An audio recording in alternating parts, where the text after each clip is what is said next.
হাই friends, মই আছোঁ mystic মায়ঙত। Mayong বুলি ক'লে গোটেই পৃথিৱীখনত এটা বিশেষ পৰিচয় আছে। তাৰ কাৰণ আপুনিও নিশ্চয় জানে, কাৰণ মায়ংখন যাদুৰ কাৰণে বিখ্যাত। আপুনি বাৰু কেতিয়াবা নিজ চকুৰে মায়ঙৰ যাদু উপভোগ কৰি পাইছেনে?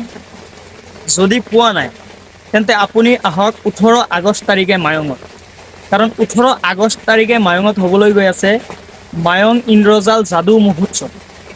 মৰিগাঁও জিলা প্ৰশাসনৰ উদ্যোগত মায়ঙত হ'বলৈ গৈ আছে এই এক বিশাল যাদু মহোৎসৱ, মায়ং ইন্দ্ৰজাল যাদু মহোৎসৱ। ইয়াত মায়ঙৰ যিবিলাক যাদুকৰী ঐতিহ্য আছে, এই যাদুকৰী ঐতিহ্যবিলাক প্ৰদৰ্শনেৰে এটা শোভাযাত্ৰা থাকিব। লগতে মায়ঙৰ যাদুকৰসকলে যাদু প্ৰদৰ্শন কৰিব আৰু যাদুৰ যিজন সম্ৰাট বিক্ৰমে যাদু প্ৰদৰ্শন কৰিব। গতিকে আপুনি আহক আৰু নিজ চকুৰে উপভোগ কৰক মায়ঙৰ যাদু।